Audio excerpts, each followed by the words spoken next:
Welcome back to The Explainer.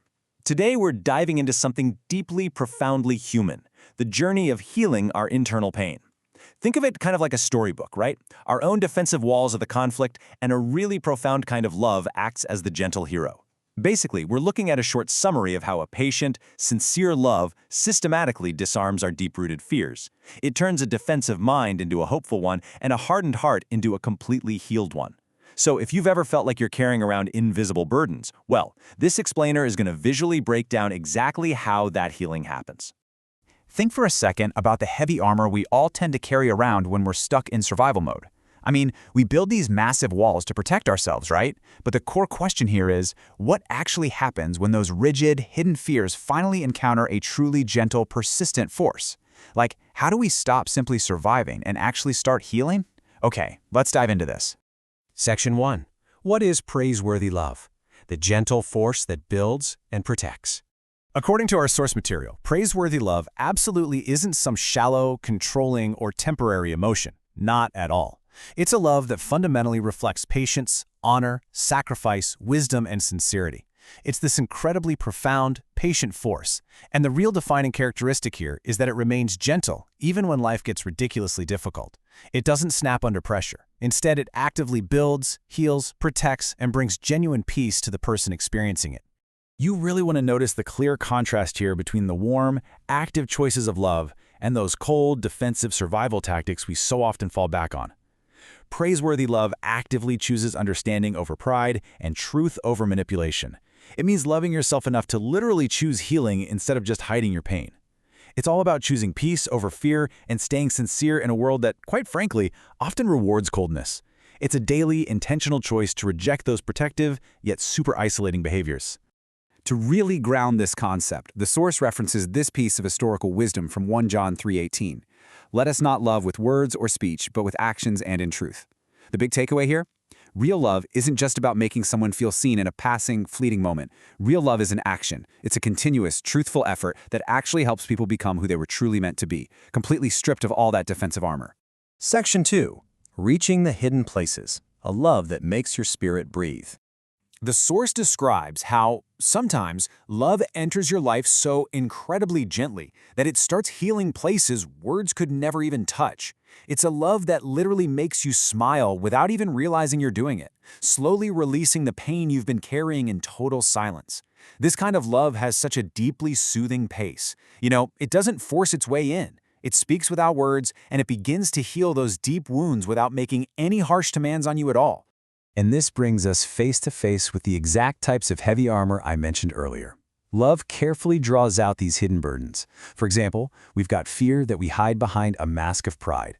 We have sadness that we just bury under a facade of strength. There's anger, which, let's be honest, is often just masking deep disappointment. And finally, loneliness, which we frequently dress up as fierce independence. Love methodically disarms these defenses, and it does it without ever triggering our instinct to fight back. Section 3. The turning point of healing. Finding safety in sincerity. The source offers this beautiful piece of ancient poetic wisdom from Zephaniah 3:17. He will quiet you with his love. Let's just take a narrative deep breath right here. Used as a metaphor, this represents that exact profound moment when an exhausted heart finally feels safe enough to soften. It's the total cessation of all that internal noise and those anxious survival instincts. It's the absolute quiet that hits you when you realize you just don't have to fight anymore. You see, this kind of transformation doesn't happen through sheer force or these massive grand gestures. The deepest healing comes from someone who simply stays, someone who genuinely listens, who understands your silence when the words completely fail you, and who loves you carefully.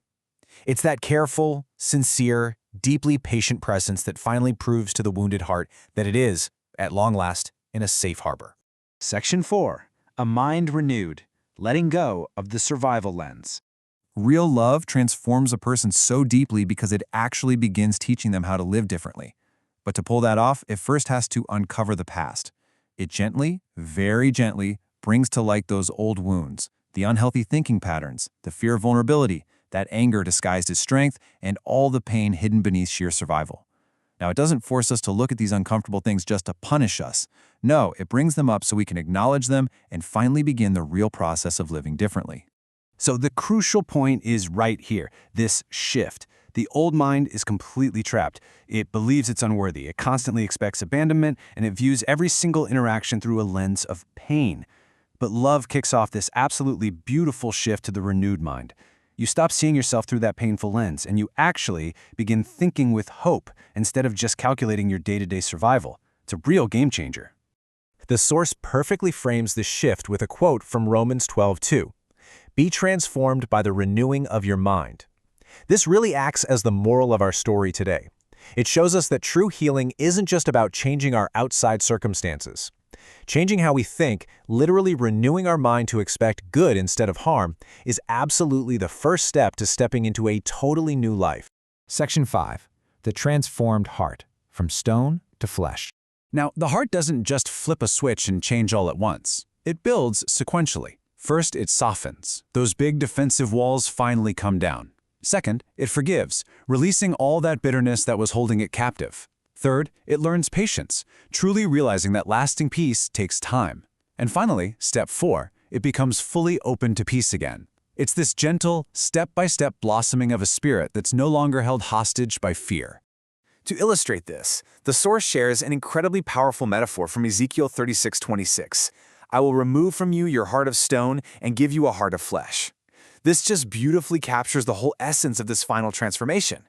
It's the ultimate shedding of that cold, hardened, bitter exterior, that heart of stone, and exchanging it to fully embrace warmth, empathy, and a really healthy vulnerability, the heart of flesh. But it is absolutely vital to understand that transformation through love is rarely some kind of instant magic. It just doesn't work that way. It happens through quiet support in the early days. It weathers really difficult seasons over weeks. It requires the incredibly hard work of forgiveness and healing over months, until finally, over years, it results in a visibly lighter spirit. It is a gradual, ongoing journey of growth that requires an immense amount of time and patience. And so, what's the actual result of that journey? Well, the peaceful resolution of our story arc is right here. One day, you just sort of wake up and realize that your thoughts are kinder, your reactions to stress, way calmer, your spirit is significantly lighter, and perhaps most importantly, your heart literally no longer desires the toxic things that once destroyed it.